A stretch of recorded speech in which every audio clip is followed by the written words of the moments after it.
आज हम आपको बताएंगे और उन लोगों से मिलवाएंगे।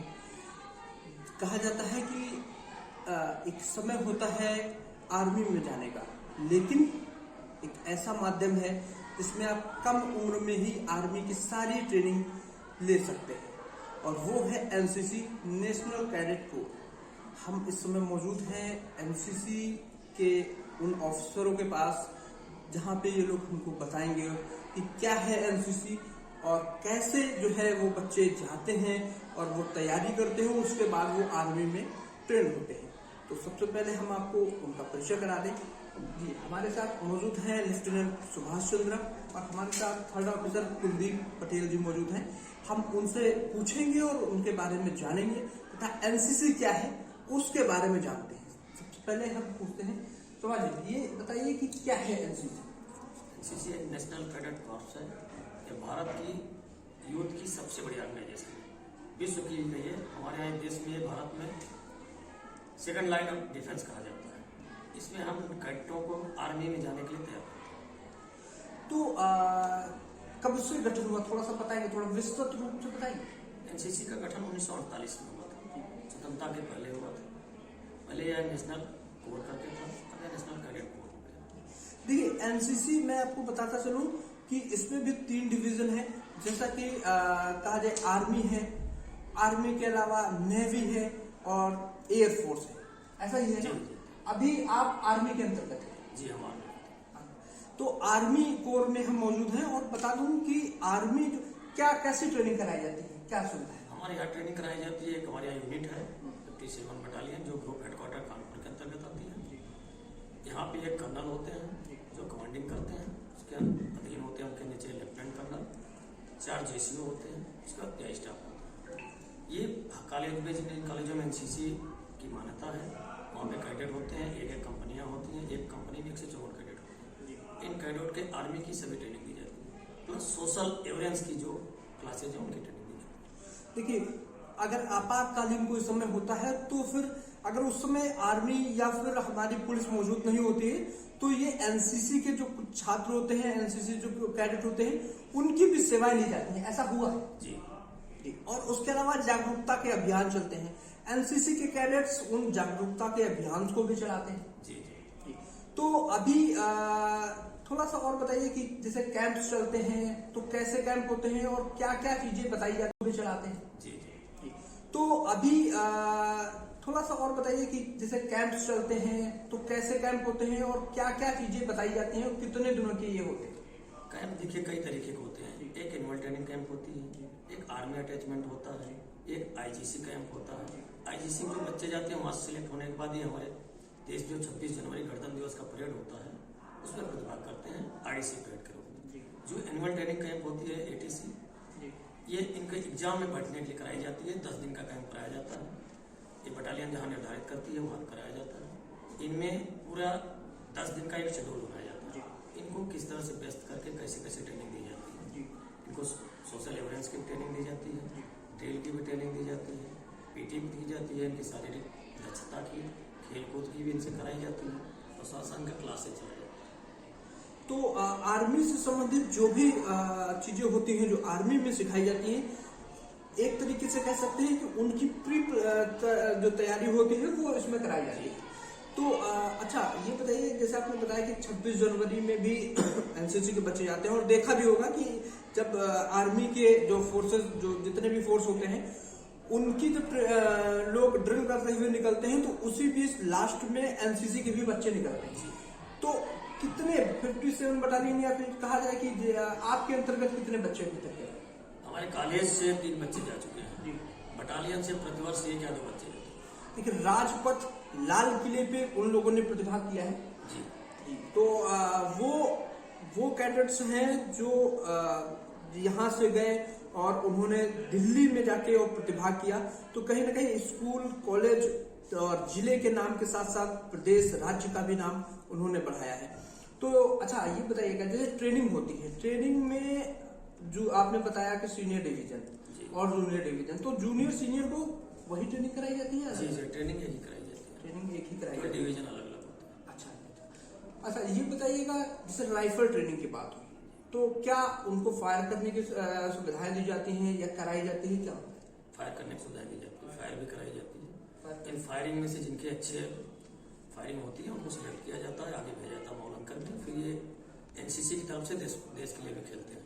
अभी हमारे यहाँ एक कैडेट था मोहम्मद राकी, मौलंकर के बाद देश के लिए खेला सेमीफाइनल, नागालैंड में केरला में खेल के आया। इसमें आर्मी में ही सिलेक्ट है केवल फायरिंग की तरफ से।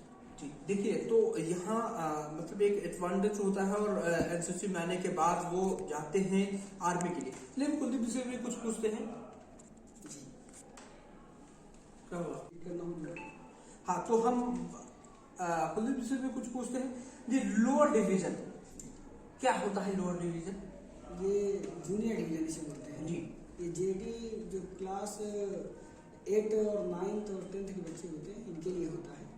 और ये जब ट्रेनिंग करते हैं 9 और 10 में तो इन्हें ए सर्टिफिकेट मिलता है जी।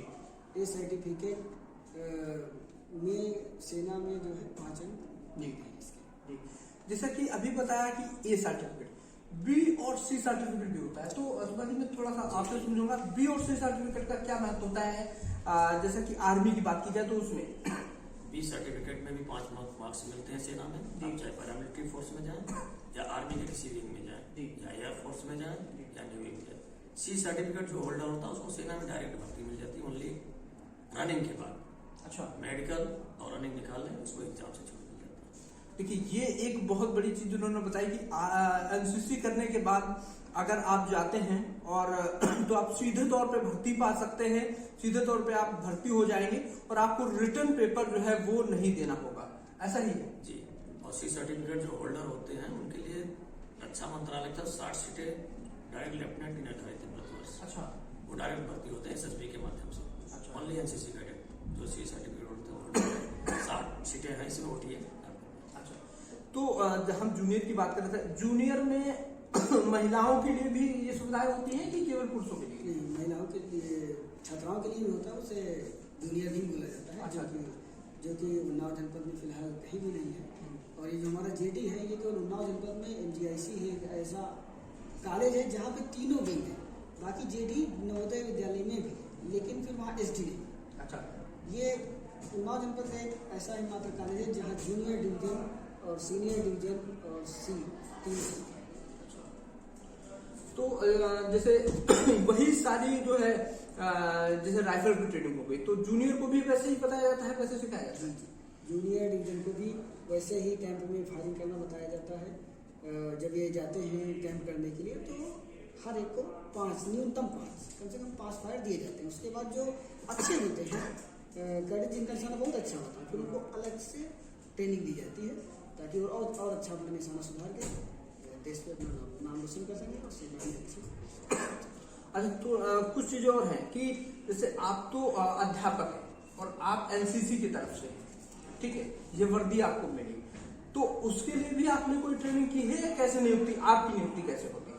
इसकी प्रक्रिया ये है कि जिस विद्यालय में एनसीसी होती है और वहाँ पर एनसीसी अफसर तीनों का पद अगर खाली है तो उसके लिए बटालियन वहाँ के इच्छुक अध्यापकों से आवेदन मांगता है।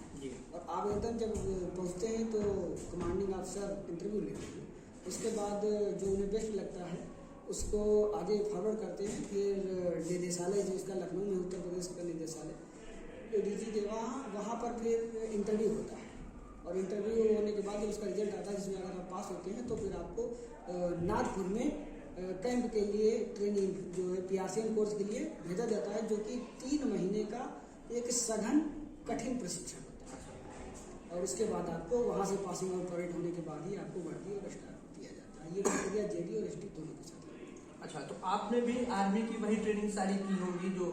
जी 3 महीने ट्रेनिंग हमने नागपुर में की। अच्छा, तो ये सारी चीजें होती हैं। उसके अलावा अभी जैसे कि कुछ ही दिन पहले हमारे पूर्व जनरल और कहा जा सकता है तीनों सेनाओं के जो प्रमुख थे बिपिन रावत, उनका एक्सीडेंट हुआ और उसमें वो नहीं रहे। उनके लिए श्रद्धांजलि के लिए उठने क्या थी? हमारे देश के लिए बहुत बड़ी क्षति है, उनकी आत्मा के साथ के लिए। तो आप भी कुछ कहना चाहेंगे? उनका एक स्टेटमेंट जो मैंने पढ़ा है बहुत अच्छा लगता है और बहुत ही देश के लिए वो बहुत ही ज़्यादा चिंतित रहते थे। उन्होंने दुश्मन के लिए, जो मुझे लगता है मैंने पढ़ा है, बोला था कि पहली गोली हमारी नहीं होगी, लेकिन बाद में हम गोलियों का हिसाब भी नहीं रखेंगे। ये उनकी बहुत ही अच्छी बात थी कि एक दृढ़ इच्छा शक्ति दर्शाती थी कि हम बोलेंगे नहीं, लेकिन अगर बोलेंगे नहीं छोड़ेंगे। देखिए, अध्यापन के साथ साथ एनसीसी, और कहा जा सकता है एनसीसी के साथ साथ कहा जा सकता है वो जीवन जो आर्मी के लोग जीते हैं वो सभी ये जी रहे हैं। मेरे पीछे कुछ मेडल्स रखे हुए हैं, आप देख पा रहे होंगे, ये एनसीसी के वो मेडल्स हैं। कुछ थोड़ा सा इनके बारे में बताएंगे, ये कहाँ कब मिले और कैसे क्या है?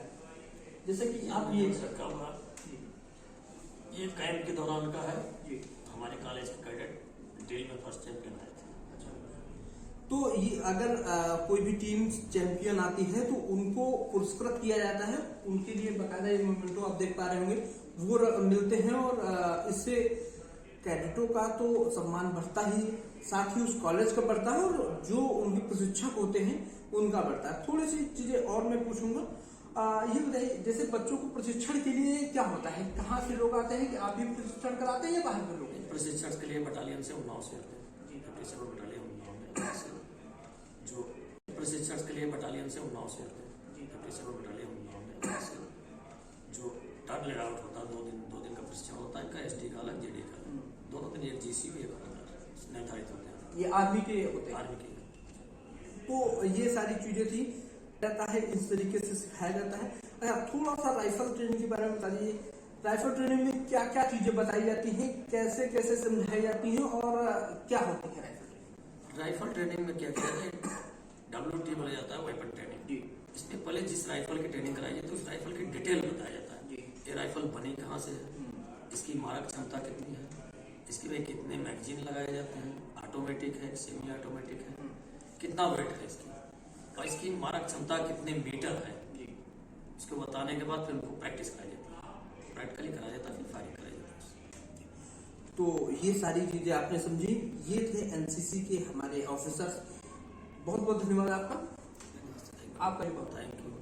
तो ये थे हमारे एनसीसी के ऑफिसर्स, जिन्होंने एनसीसी के बारे में बताया, समझाया कि क्या होता है एनसीसी। ऐसे ही हम आपसे मिलते रहेंगे और बताते रहेंगे इसी तरीके की और बहुत सारी जानकारी।